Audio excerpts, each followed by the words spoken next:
Hello, this is Dale Matthews. This is Inside News with Dale Matthews and Mike Jones and Dale Matthews. Hello, Mike.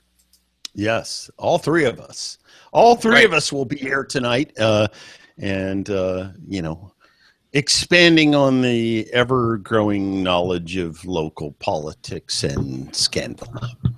And scandal. So I got this call from a friend of this show who said, "Did you know that Joseph Rice, sorry, Joseph, is going around saying various things, and I'm wondering if they're true." And when I heard him, I went, "Oh, no, no, no, not Joseph." Well, I had a nice talk with him, and he's not going to do that anymore because there's stuff that people are saying. Dale Matthews went off to Reno. Reno? I've never been to Reno. And he took a couple of students with him, and no, that's not true. So he's going to stop saying that kind of stuff. And I would admonish all of the candidates, just relax. There's only 1 week to go. There are still things you can say which are truthful, and you've got videotape and everything else. But this idea of just throwing stuff out there, and who would be involved in this? Okay, apparently, according to Joseph, the airport's manager, Larry Graves, hired somebody to investigate my back. The airport's manager? Really? Yeah, he doesn't like you, and so. But yeah, you know what? I'm amazed at the dirty politics that's been going What on. in the world? I'm really amazed at what I've seen. I didn't notice it, and maybe it was going on in previous elections up to now that I didn't notice. But it just seemed like there was a lot of dirty stuff going back and forth.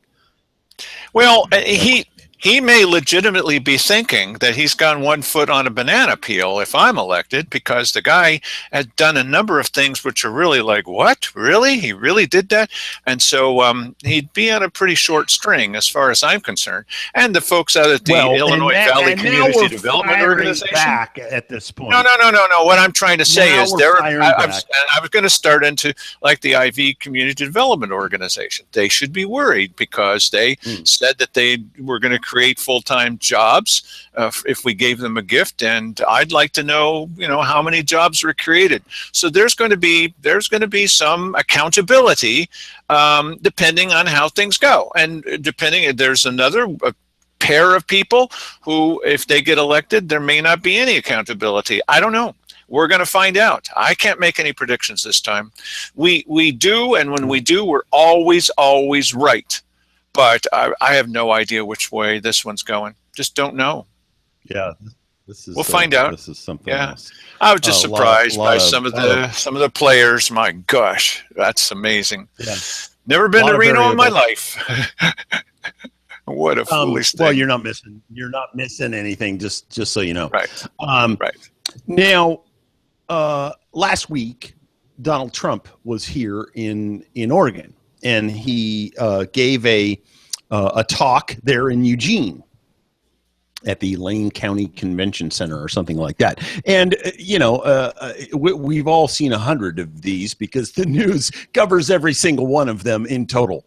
And so there's not really anything unique about most of it except for one particular part where he did mention, and I appreciate this very much, that they're mentioning, somebody with a national audience is talking about what is wrong in the state of Oregon.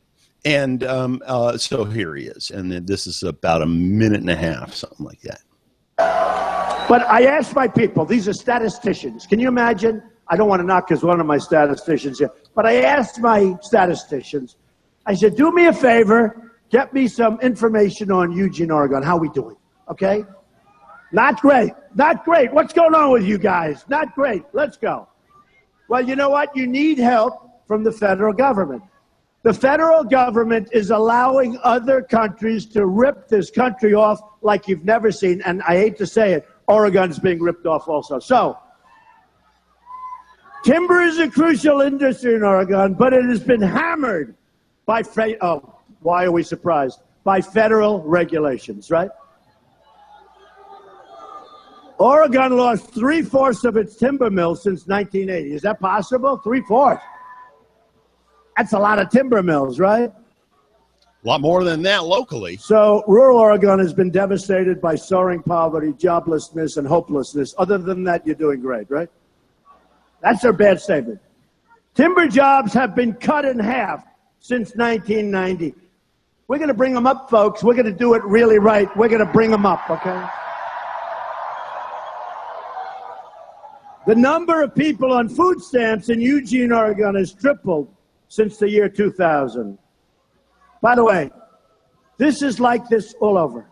When I was in New York, where we won by a massive amount, I won everything.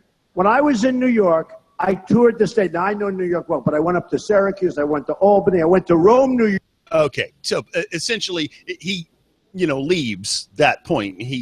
That was the whole thing in a nutshell. He's going to bring it up. I like that. I would just have liked them to expand on that a little bit more as to how they were going to do that. What are you gonna? Are you going to address the overregulation and in which departments or whatever? No minutia at all. Just a blanket statement. Now, I hope that that's enough, because listen, all of our eggs are sort of riding in this basket or Hillary. So at this point, so you have to hope that, that there's some sort of a promise to focus on or address in some way the issues of, that the timber industry faces in this part of the country. And, but it would have been nice to hear some of the minutia. Well, thank you for bringing that to our attention. Those who know that we do local politics may have been confused about why we're suddenly talking about national politics, but there's your connection. Well, yeah, that's the local issue. I mean, this is an hour and a half long, shindig there, and I wasn't going to play all of it, but this addresses our issue. I mean, if you lift that headache off of this county, we got no problems financially. Yes. Financially, that's right. That's all done with, right? So, anyway, well, thank you for telling us about that, Mike. We started last night with something about social gaming, and you'll see over my shoulder are two logos. One's for FanDuel, and the other's for, what's that called? DraftKings. DraftKings. And it's not about beer or having fights during drinking beer. It's about social gaming. And I have not seen the Grants Pass City Council discussion from the audience about people who wish to have social gaming, which has now been voted in by the City Council, to the best of my knowledge. It sure seems like they did. But this is what's coming. And what does this mean? If you haven't heard of FanDuel or DraftKings, what's that about? Mike did a little bit of research, and so did I. Can you fill us in a little bit with just the overall view, Mike? I'm no fantasy football fanatic, so I don't know that much about that. But I know that that's sort of the basis of these two websites, and we're talking huge money here. There is huge money there. These two websites are, doing hundreds of millions of dollars in business. And people, you can actually gamble on these sites and win large amounts of money. Theoretically speaking, I don't advocate gambling to anybody as a means of trying to make a living. If you got crap loads of money and you want to blow some of it and entertain yourself, maybe this is a good option for you. But in any event, fantasy football, we all, if you get a bunch of people together, you have a fantasy football league. Everybody chooses up their or team. Basketball or softball, or baseball. Right? Yeah, right. There's a whole bunch of them, but in the interest of keeping it simple. And then there's wagering going on, or I'm not exactly sure how the wagering works on here, whether they call it that or what happens. But there's a huge amount of money involved, and certain large cities have banned it for periods of time, not because they don't want it, but because they want to have leverage on the people who are making lots of money, and they want to say, well, okay, if you want to continue to make lots of money in our community with this particular method, you're going to have to cut us in on the profits, and I'm sure that's what's going on here with this thing here in Grants Pass. Well, there's two different kinds of fantasy football, baseball, or basketball. There's the traditional way, which is generally run by amateurs, at their homes, and you pick some members of your team, and then you compare what happens in everyday life with the people that you pick to be on your team. There's another one called daily fantasy football, for example. It's kind of an accelerated version of this whole thing, and it starts up new every day, and that's managed by commercial internet companies. See, it's against the law, and I think in all throughout the United States to do a poker via the internet, but you can do fantasy football. And you might wonder, well, wait a minute, like FanDuel and DraftKings, what's the difference between the two? Why is there the perception that there's any difference at all? Just a second, I need to get the next thing ready over here. And so, in my mind, not a whole lot. Well, it's been about 6 seasons or so, and that they've been doing this. And there are a number of people who are making a bundle of bucks involved in this kind of thing. Fantasy sports have been around for a long, long time, and there's an estimate there's over 40 million Americans that are involved in this. But now it turns out that because it involves sports, and involves the internet, and it involves local gambling, the Major League Baseball is involved now, and the National Basketball Association, and the National Football League, they're all getting a portion of this, and even PGA Golf. Right. Now we're talking about really big bucks. Mm-hmm. And some of the critics will argue that the daily fantasy sports industry is nothing more than gambling with a different name. But they somehow have skirted this by saying, oh no, this isn't gambling, this is a contest of wits. Yeah, well, the same people... Is there money changing hands? Yes. Yeah, I rest my case. It's the same argument that they used for poker. You could say that roulette is not really a game of so much of strategy as it is luck. But in poker, there's strategy involved. There's some wits involved if you're going to be a top player. But that's now been banned in municipalities when it comes through the internet, and so. This group of people, these two big organizations especially, have gotten a special kind of waiver, and my guess is it's mostly because of the involvement of big sports. Mm-hmm. So when you now hear the Grants Pass City Council talking about allowing social gaming, whether or not the people in the audience, and I haven't seen the audience and what they have to say, so maybe somebody's going to come up and talk about bingo. I don't know.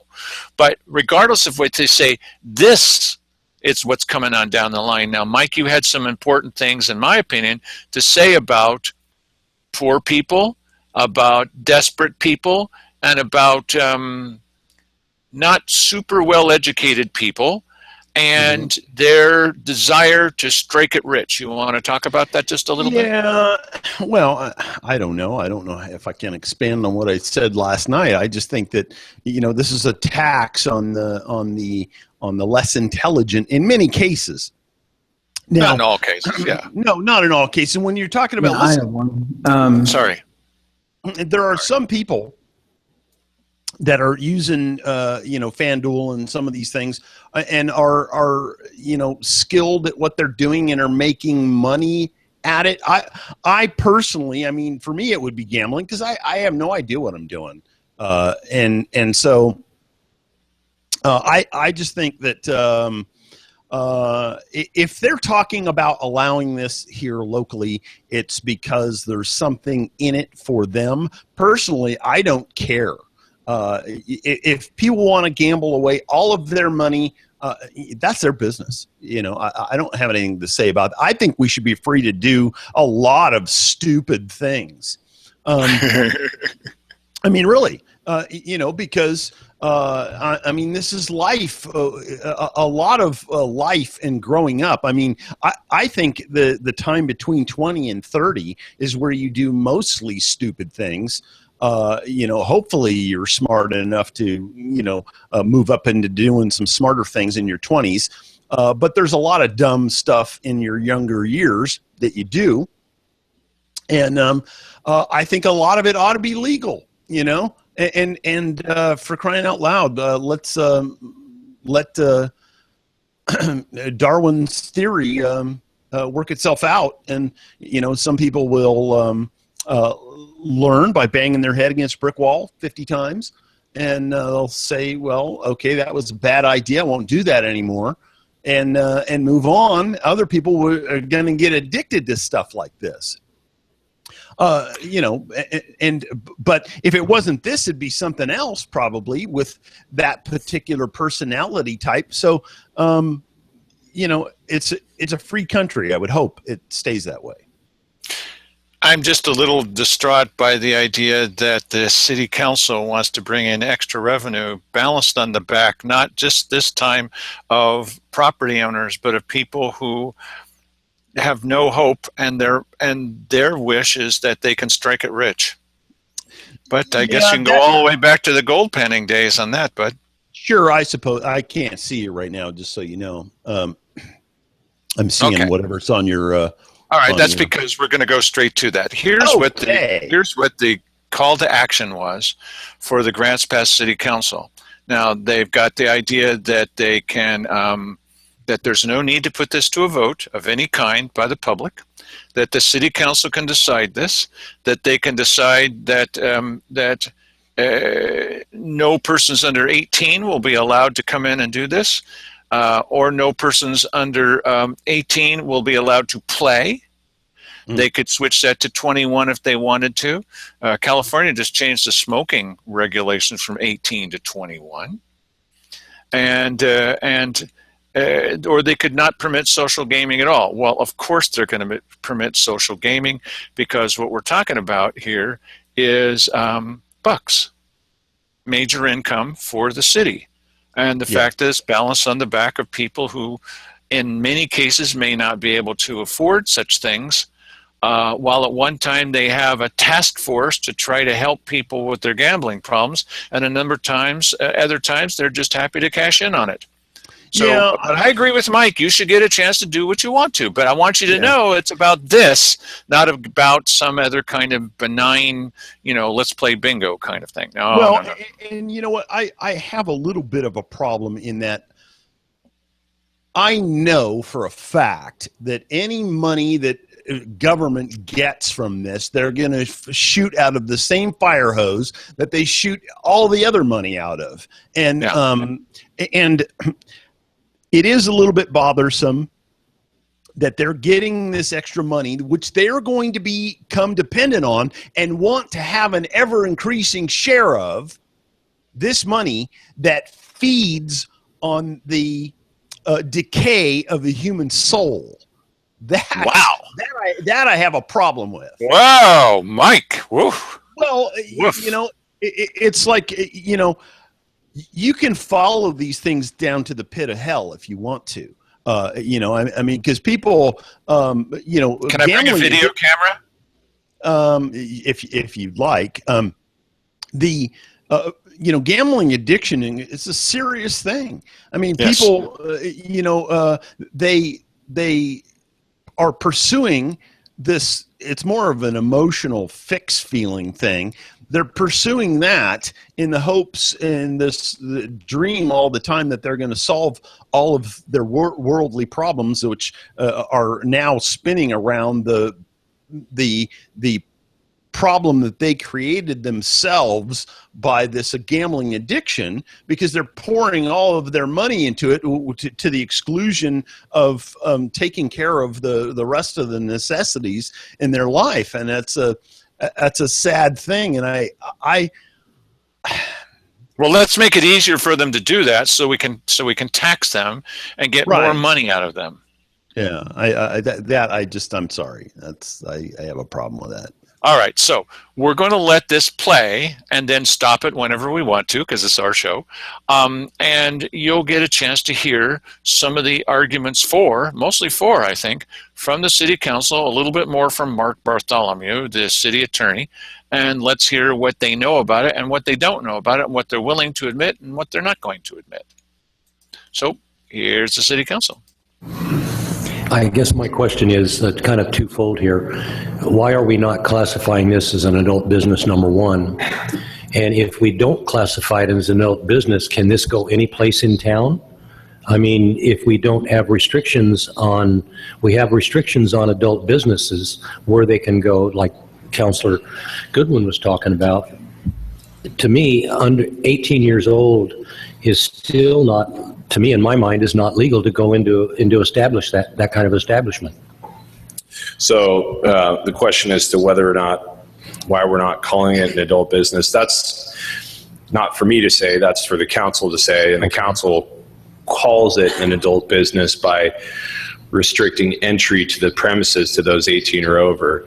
The age of 18 comes from state law. So I'm following state law as far as the state law says you need to be 18 to participate in social gaming. It's not 21, it's 18 to participate. Oh, okay. So that's why I didn't just pick that number. I'm following Oregon Revised Statutes. Can we, as you have with the fourth item there, adopt an ordinance with different provisions? Are we against the state law then if we wanted to change it to an adult business at 21 and over in the city of Grants Pass? No, I think that you could make it 21. I think that you could do that because you don't have to permit it at all. Okay, state law provides that these types of businesses are allowed so long as they're expressly allowed by the city council. And so since city council has to expressly permit it, then city council has home rule authority as to whether or not to allow it. And I think that city could say 21 instead of 18 if that's a concern of yours. And then we could follow our adult business protocol for our zoning. You know, one other thought is if they're planning on, and I can't speak, I think there's a couple of interested parties in the audience who are going to speak, who want to open this type of business. I'm thinking at least one of them would like to serve alcohol at the establishment. If the OLCC restricts entry to part of the premises based on the serving of alcohol, then that may put it into the adult use ordinance no matter what we do. Okay, thank you, Mark. Dennis? I was just wondering if there's any idea how much the permit would cost, the business permit? Is it, would it be sky high or not that high or? So that's something that I was going to address with you at probably the next meeting if it passed. In the ordinance, I just said that the license. By the way, he did not address that at the next meeting. And also, Dennis Roller was one of the two councilors who voted against this thing. Is set on the master fee schedule by resolution. So that's how we do fees generally, is we have a fee schedule that the council can change by resolution rather than putting a fee in the ordinance where it's somewhat more indelible and harder to change. Okay, Rick? Still in the questions of staff? Mark, you mentioned that Portland and Bend currently have that, and I think we heard at one point Medford may have it. Are there other Southern Oregon towns that do have it as well? I don't know if Medford has it. I'm not sure.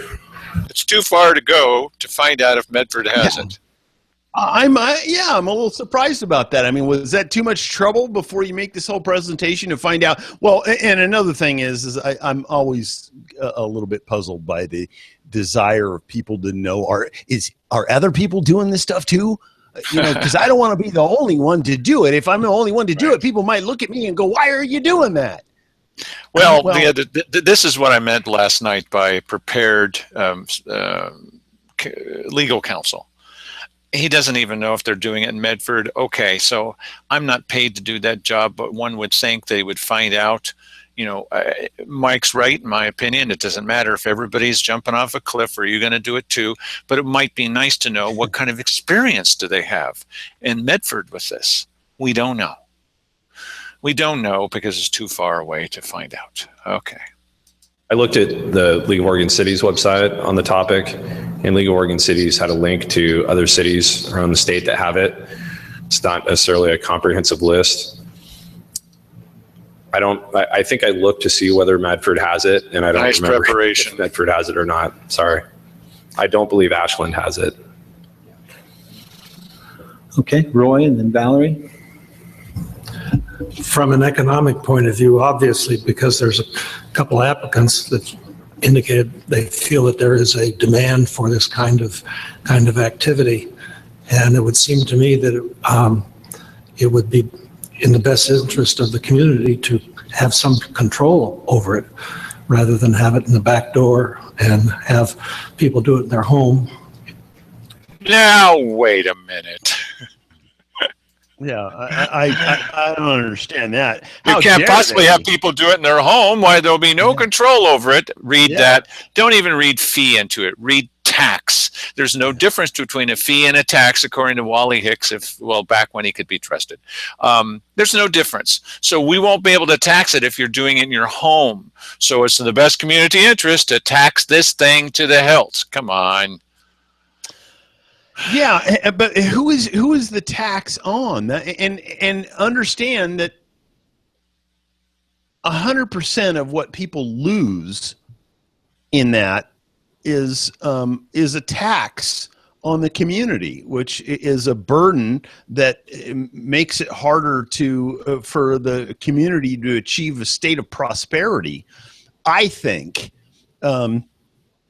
I'm sure there's people that probably going to hear some in public comment here that say, "Oh, this is fantastic. It's going to be helpful to everybody." I don't really think so. Although I don't have a problem with them doing it. I think that I just wish government wasn't involved. Yet another thing that government's involved in. Haven't we learned anything from the government being involved in everything? Don't we know yet that that's not good? Well, Roy Lindsay's saying that you can't just have this at somebody's home. Why, then how would you regulate it? You don't regulate it then. Yes. And you don't get your tax off of it, do you? Oh, we got to put an end to that, boy. And that's what this is. This is this is obviously something they see, something that they can, now, I mean, this is the function of government. Think about it. If you read the Constitution and see what the function of the federal government was to begin with, very little. It was defense, and the judiciary, and some framework for making and executing laws. Their structure. It wasn't some big, huge, complex, complicated thing. And now a government is basically a guy sitting around with a mallet waiting for some, sort of economic activity to pop up so we can start beating on it. Well, let's talk about the implications of not having this at a home. Does that mean then that if that person in their home, and this is going to happen to somebody's home, that if that person in their home has a bunch of people over, they're grilling up some steaks, drinking some beer, and they're playing this thing. Once they get up to a certain level of income from this, or a certain level of activity, they're going to have somebody come knocking on their door from the sheriff, from the police department, right? You are running an illegal gambling association here, and you've got to move into a brick and mortar thing downtown where you can be regulated according to Roy Lindsay. But and I'll tell you what though, you would never face that sort of SWAT team at your door if they didn't have a cut. Yes. Then they go, I don't care what you do. It's no big deal to me. But as soon as they are getting a piece of the profit, then men with guns are coming to your house. Yes, they are. That's just a whole different ball game. Please, really, have we learned nothing? Well, here with the learn nothing point of view. Under different rules, can't really police and determine what's happening in the home. So it seems to me that providing some visible and authorized means to have this activity. Your papers makes are not a in lot of order. sense. Yes. Personally, I am sort of ambivalent toward it, but I can see the value of having it. The value. So, Value. That's all. The I have. value. So continuing with questions for staff, Valerie and then Sean.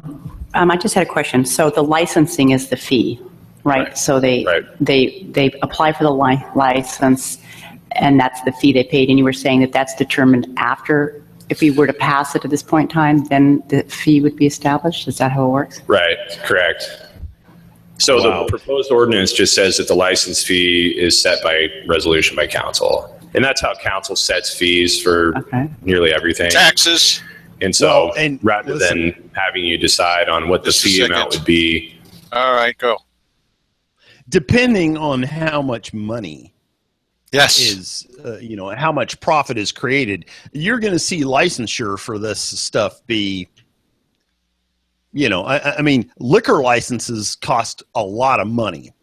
$100,000 or what, I don't know what they are here, but I know that back in the 70s, my father owned a hotel, bar, and restaurant, and the liquor license was over $100,000, and this was in Sacramento in the 1970s. So now I don't know what it is here, but they're very, very expensive, and the reason is you can make a lot of money selling hooch.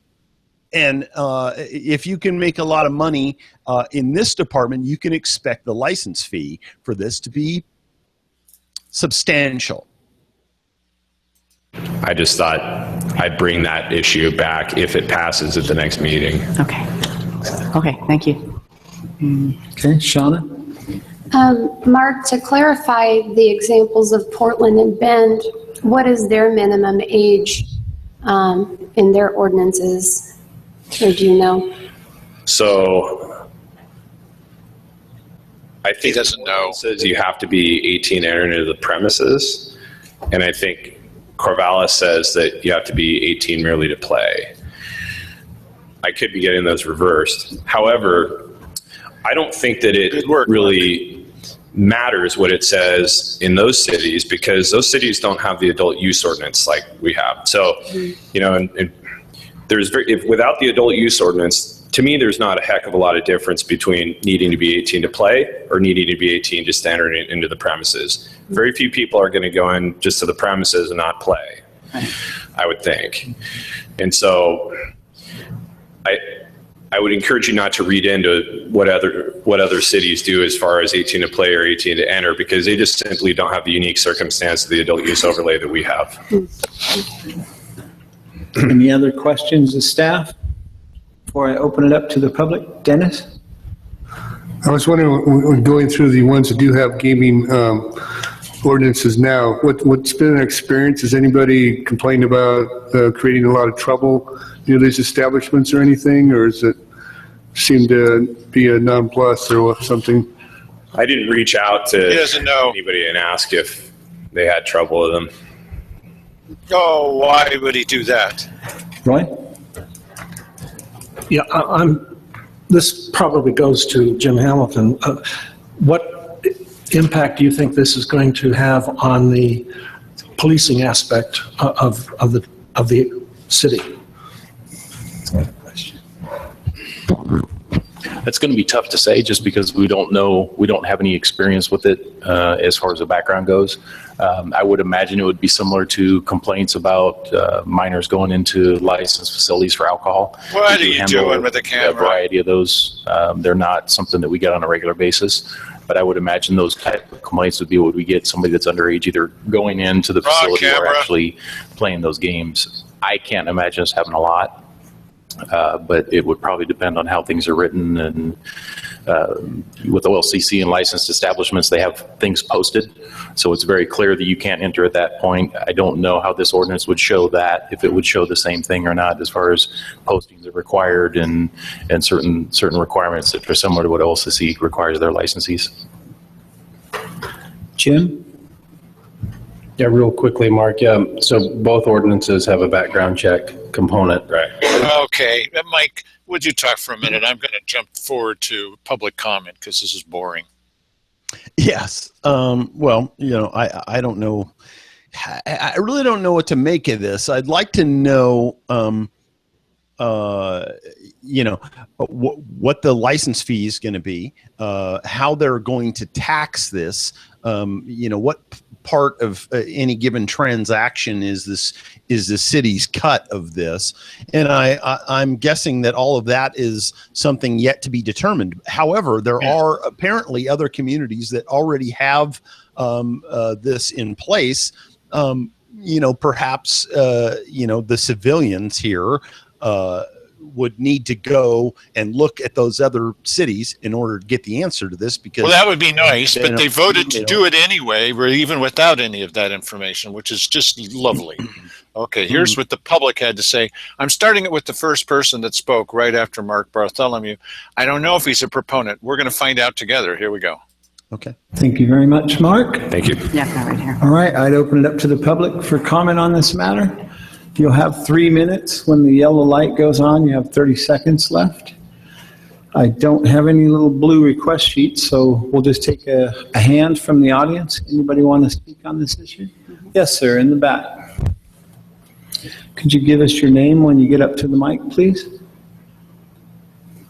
Sure to have Rita Brown My speak. name is Don Adams, and to address the question you Don, could I have you pull that microphone up a bit and get in there on it? Thank you, sir.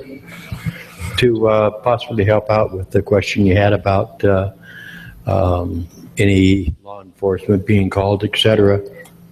My family, I own High Mountain Poker Palace in Eugene, have for 7 years.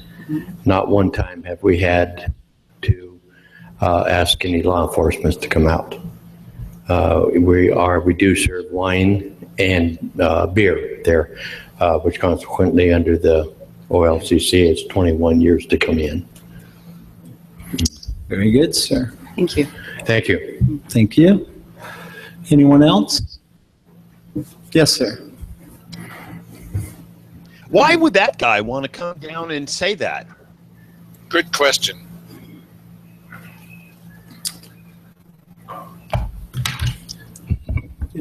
Give me your name. Yeah, Glenn Richardson.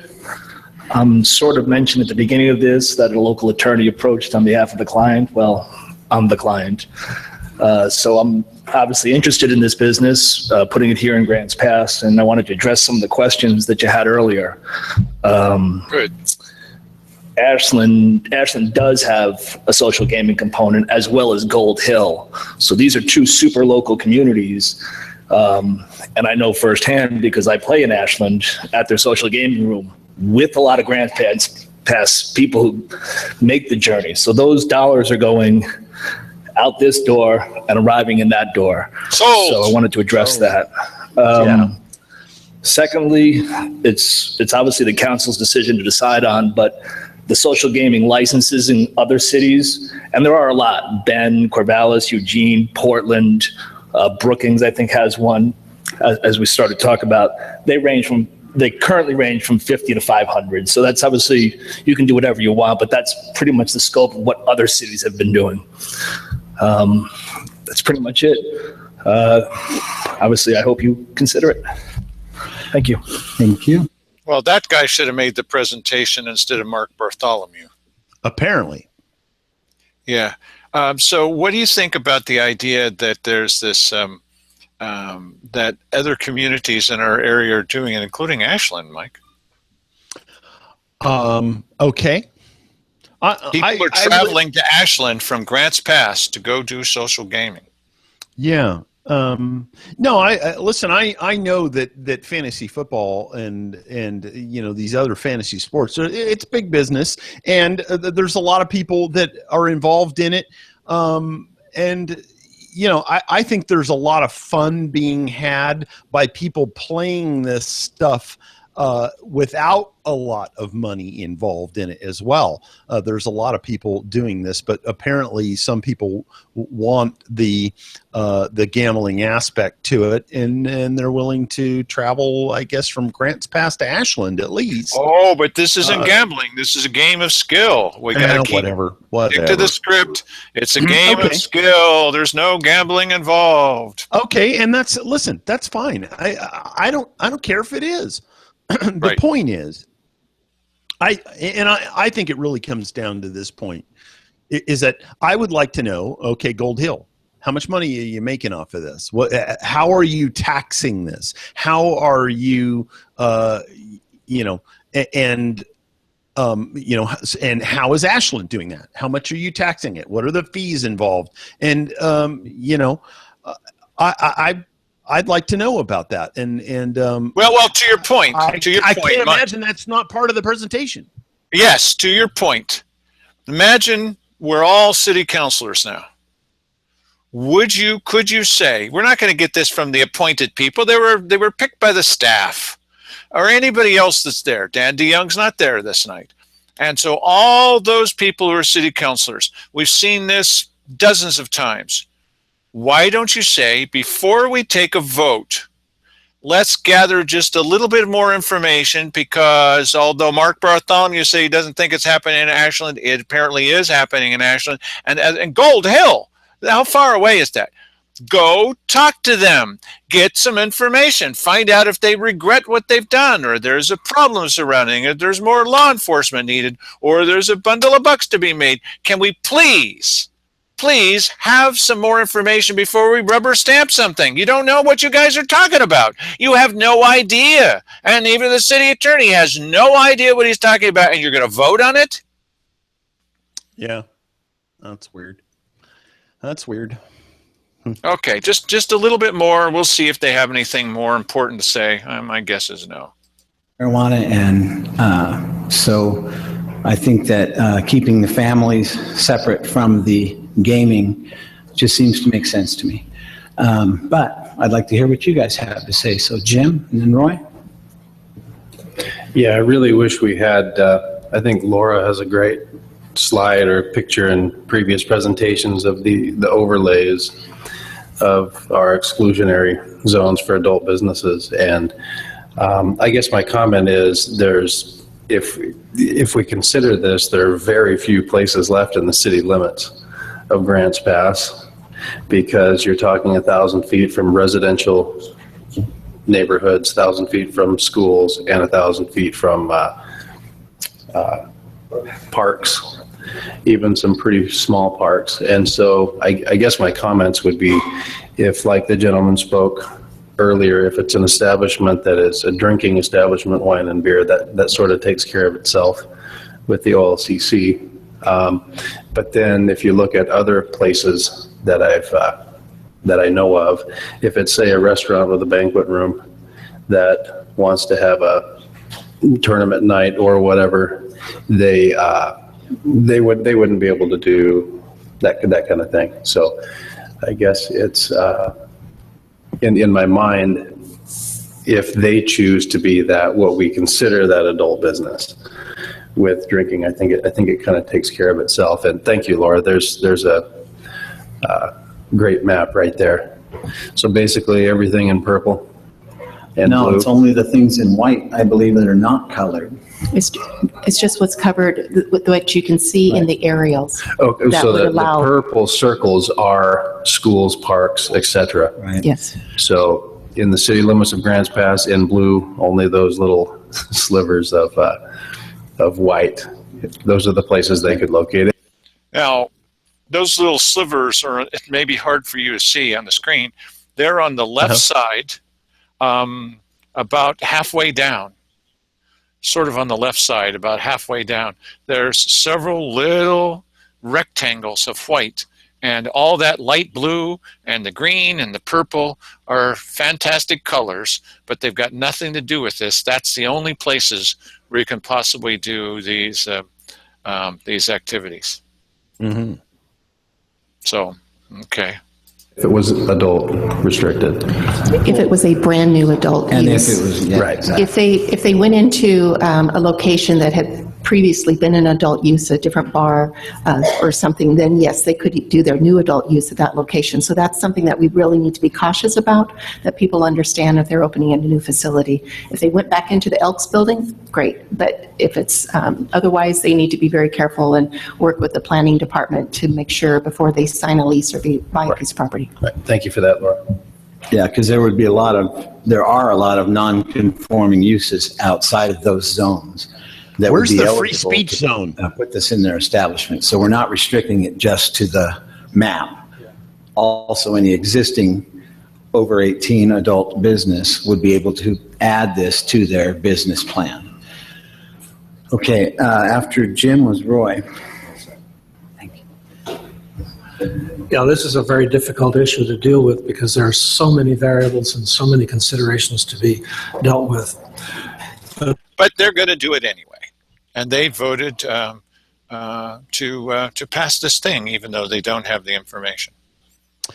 Yeah, so we're the petri dish. We're the place where they're going to gamble on what effect this is going to have on our community. But Dale, you obviously don't care if our community is missing out on money.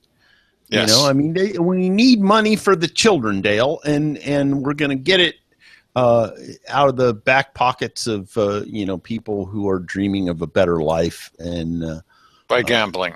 That's how we're going to do it. And listen. I'm sure this is fun, and I'm sure that there's a lot of people that can be involved in this and be, completely responsible and whatever. The point is, more to me than, a restriction on, the desire of people to want to do one thing or another is the idea that, yet again, this is government seeing an opportunity to tax the holy living snot out of a business and, for their own benefit. They don't care about any of the moral considerations. This is about money. This is about income for the city. It's nothing else. And the most important thing to me is not the moral part of it, because go ahead and gamble. I mean, what do I care? Why should I interfere with your enjoying yourself? The most important part to me is the process. We're gathering no information or learning any lessons from even from our neighbors or anybody else. We're just taking a gamble on this gambling thing based on no information, and these highly paid, they're not paid at all, experts are moving ahead with this thing based on zero information. Now, maybe it's going to end up being good. It's a gamble. It seems appropriate that they're gambling on gambling. But, I mean, can we not delay it by 2 weeks? Which is what they'd have to do, and find out. And when they took the vote on this, they couldn't make it through both readings. They usually do both readings in the same meeting and then vote. They had to delay by 2 weeks. Do you think during those 2 weeks that they went out and gathered more information to give it to the city councilors? No. Yeah. Let's vote anyway. I think that's a stupid process. Well, I hope they're putting all the money that they earn off of this to that juvenile justice center that they're always just freaking out about not being able to keep open. Since this is manna from heaven here, this money, it's a source of income that you never ever had before. Why don't you put your money where your mouth is here? But no, they're going to load this up and shoot it out of the same fire hose they shoot everything else out of. They're just serial wasters of money, and that's my issue. I hate seeing government getting involved in any legal business. Anything they don't have to get involved in. Anything they don't have to get involved in. Right. Which is, in my mind, most everything. Well, we've got a week to go, a week exactly, and we're going to find out what's going to happen on a county basis. And Mike and I will be talking about it live. I'll be right in front of the clerk's office inside the courthouse when she walks out at 8 o'clock and 30 seconds, and ours will be the first place to tell you what the results are and who's going to lead us to economic prosperity in Josephine County. So we'll see. A bunch of new ideas, fresh new ideas. Yay! Yeah, that's what's going to happen.